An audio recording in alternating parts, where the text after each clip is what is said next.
FASA présente comment réaliser son bardage.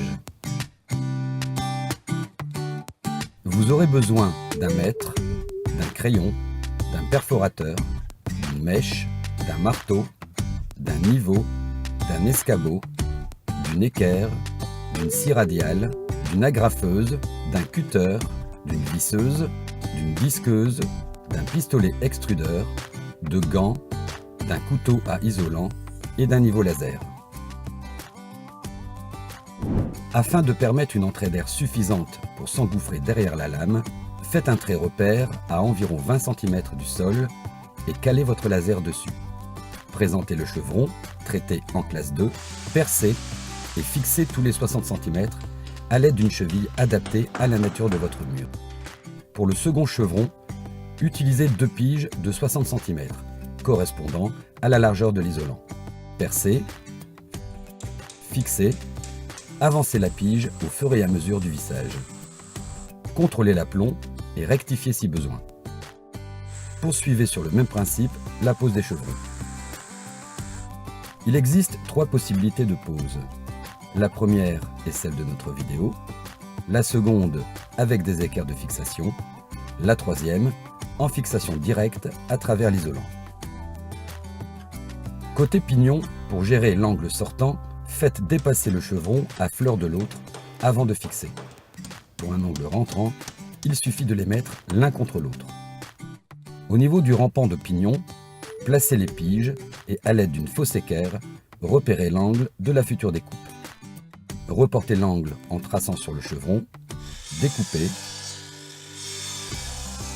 percez et fixez sur le même principe. Installez la première ligne d'isolant entre les chevrons préalablement posés.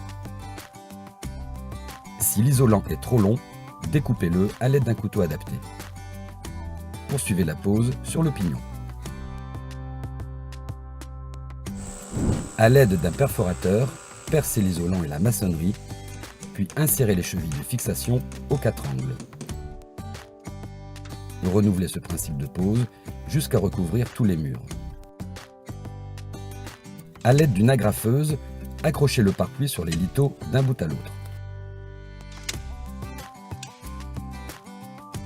Coupez l'excédent du pare-pluie à l'aide d'un cutter à ras du premier chevron situé à 20 cm du sol et agrafez encore.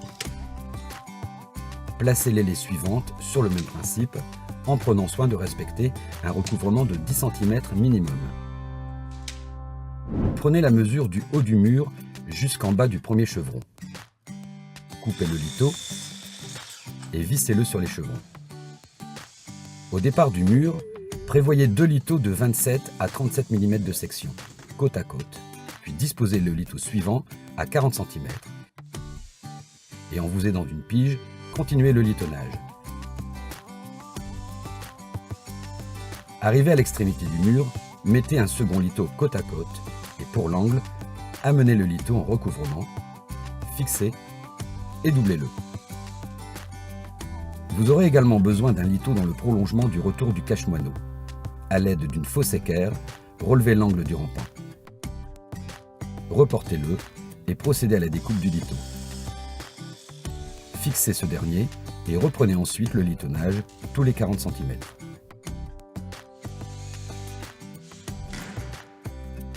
Pour un angle rentrant, installez 3 lithos de chaque côté de l'angle.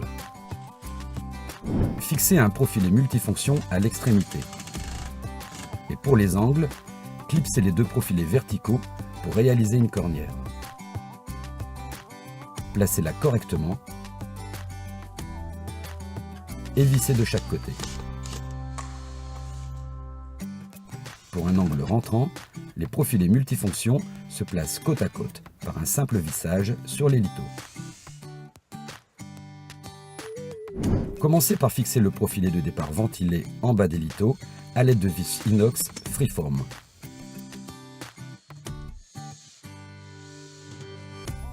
Installez-en un également sur la partie supérieure.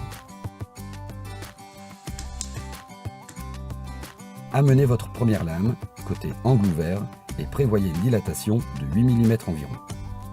Fixez les clins à l'aide des vis fournies au milieu de l'œillet et sans écraser la lame. Prenez la mesure dans la gorge du profilé en pensant à respecter un espace de dilatation pour la gorge du profilé et aussi à la jonction entre les deux lames. Et après l'avoir découpée, emboîtez-la dans la lame précédente et reculez de quelques millimètres, puis vissez. Pour la deuxième ligne, utilisez la chute de la ligne précédente et continuez ainsi sur quelques lignes. En cours de pause, vérifiez le niveau. Progressez ensuite de la même manière. Arrivé en haut du mur, au niveau de la dernière lame, installez une latte de 7 mm d'épaisseur sur toute la longueur. Mesurez ensuite l'espace restant et ajoutez 22 mm comme indiqué sur la notice. Après l'avoir découpée, insérez cette lame en respectant toujours l'espace de dilatation. Relevez la cote pour l'installation des U bordant le retour du cache-moineau. Sciez-les et fixez-les. Il est nécessaire de découper l'excédent de la languette. Fixez maintenant les profilés ventilés le long du rampant. Placez votre lame afin de marquer les futures découpes. Tronçonnez à l'aide de la disqueuse. Vérifiez si la découpe est correcte et vissez-la.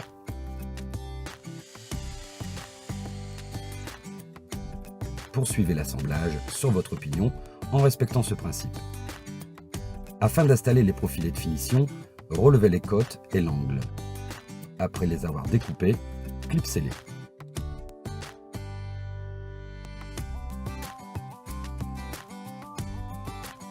Afin de recevoir le futur profilé multifonction, placez un lito à la verticale parfaitement dans le prolongement de l'ébrasement et doublez-le.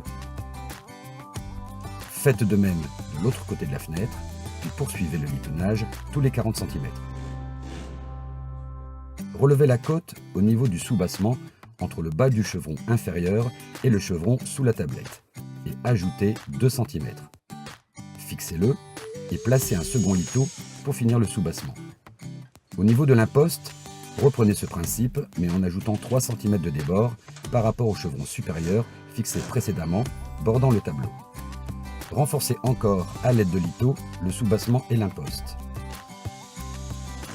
Une bonne aération étant primordiale, installez la grille de ventilation en affleurant les litos au niveau du soubassement, puis au niveau de l'imposte.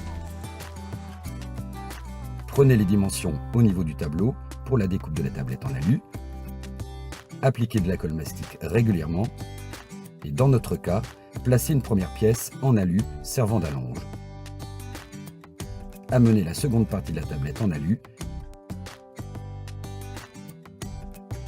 et vérifiez son bon positionnement et appliquez une légère pression pour une meilleure adhérence.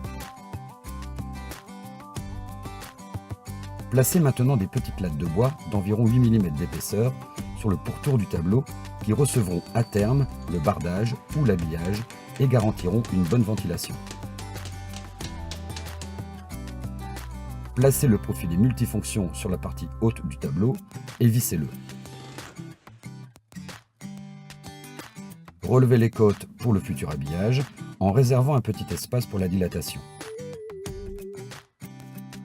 Une fois découpé, insérez-le dans le profilé, puis maintenez-le à l'aide des clous fournis.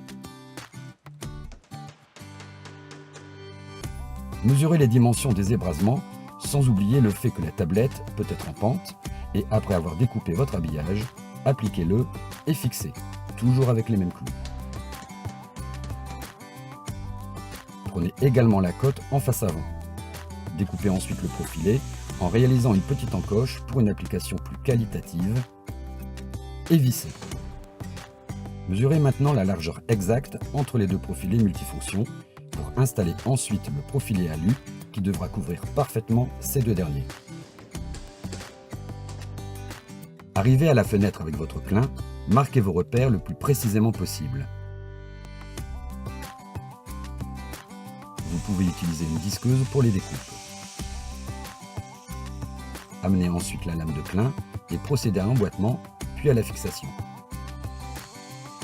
Continuez votre bardage sur ce principe. Le profilé de finition sera ensuite adapté et positionné.